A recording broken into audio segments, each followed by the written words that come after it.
प्यारे भाई और बहनों, मेरा नमस्कार स्वीकार हो। आज हम जड़ी बूटी की श्रृंखला में आज हम आपसे अरुचि रोग, जो खाने में रुचि नहीं हो और बिल्कुल भूख नहीं लगती हो, उसके बारे में हम आपको बता रहे हैं। जिन लोगों को भोजन में अरुचि हो, खाने का मन नहीं करता हो और आलस आता हो और बढ़िया भोजन होने पर भी स्वाद नहीं लगता हो, उसकी हम घरेलू उपचार आपको बता रहे हैं, तो ध्यान दे करके सुने। और ये क्यों होता है इसको भी सुन लें कि ये रोग वात, पित्त और कफ या तीनों के कुपित हो जाने पर शोक, चिंता, भय आदि उत्पन्न करता है।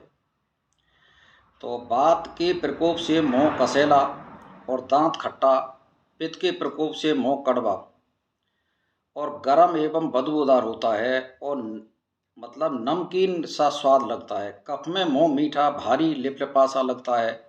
त्रिदोष में मुंह का स्वाद बदलता रहता है। शोक आदि में मुंह का स्वाद वहीं बिगड़ता है।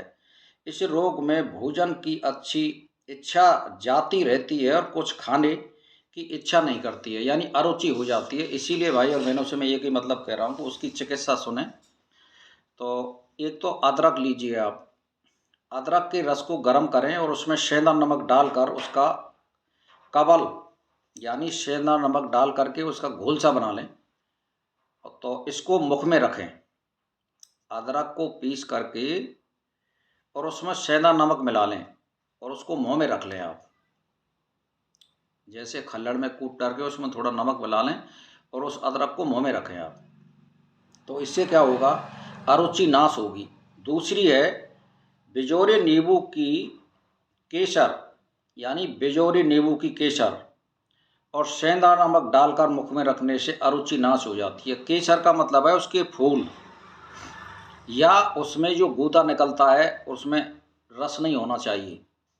मतलब उसमें जो गूदा निकलता है या फूल के जो फूल होते हैं उसके, उसमें होवे को तो केसर एक अलग होती है, उसमें फूल के बीच में एक डंडी सी आती है, उसको लेना पड़ता है। लेकिन आप फूल को ले लीजिए या यानी बिजौरा नींबू के गुद्दे को ले लीजिए और उसमें आप नमक डालकर मुख में रखें, इससे भी अरुचि खत्म हो जाती है।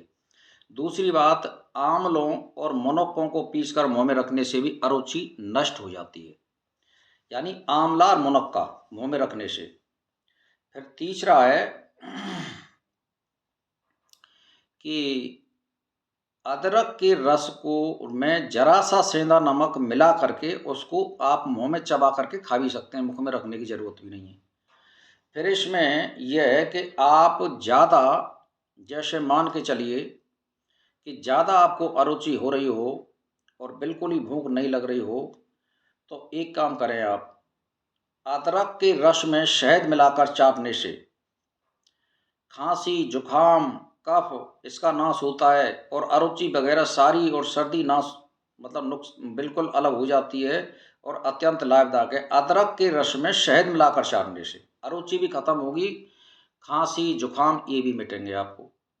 तो इन दवाइयों को लीजिए और मैं आपको बता रहा हूँ, बाय बिडंग को पीसकर शहद में मिलाकर ऊपर से अनार का रस डालकर मुंह में कवल की तरह रखने से, यानी असाध्य जो रोग होता है जिसको बिल्कुल अरुचि हो वो भी सही हो जाएगा।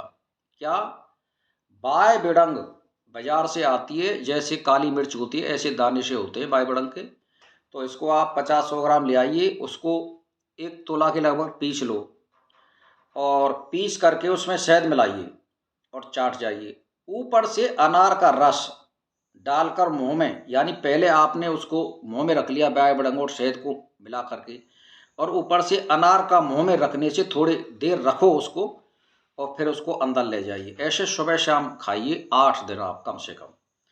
तो ये मैं गारंटी से कह रहा हूँ, ये जो फॉर्मूला है ये आपकी भूख को प्रबल बढ़ा देगा और अरुचि बिल्कुल नहीं रहेगी। इसको लीजिए आप, ये बहुत ही बढ़िया है। फिर आपको बताऊं कि भोजन के पहले अदरक के टुकड़ों को सौंधा नमक लगाकर खाने से, यानी जैसे आप भोजन करने वाले हैं उससे पहले अदरक को टुकड़ा टुकड़ा कर लो, लेकिन वो हमाम दस्ते से कुटी हुई होनी चाहिए, चाकू से कुटी हुई अदरक नहीं होनी चाहिए उसमें। यानी सेंधा नमक मिलावें और आप उससे पहले खावें और फिर आप मतलब ये है कि भोजन शुरू शुरू करें।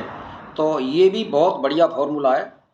तो इससे भूख लगती है बिना रोक के भी सदा खाया, यानी बगैर रोग के भी इसको खा सकते हैं आप, कहने का मेरा मतलब ये है। तो भाई और बहनों, तो अब इसमें एक ही बात आ रही है कि अरुचि क्यों होती है। आप बार-बार भोजन मत करिए, समय पर भोजन करिए, थोड़ा कम करिए आप, और अंट-शंट चीज़ों की तली भई चीज़ों को आप मत खाइए। तो भाई और बहनों, मेरा एक ही मतलब है, आप अगर अरुचि अपने शरीर में से खत्म करना चाहते हैं, तो मैंने आपको 8-10 फ़ॉर्मूला लिखा दिए हैं। इनको आप आज़माइए और आपकी अरुचि भोजन में से बिल्कुल खत्म हो जाएगी, और बिल्कुल आपका शरीर दुरुस्त होगा और ज़्यादा खाने भी लग जाएँगे। इसी के साथ भाई और बहनों से मेरा प्रणाम स्वीकार।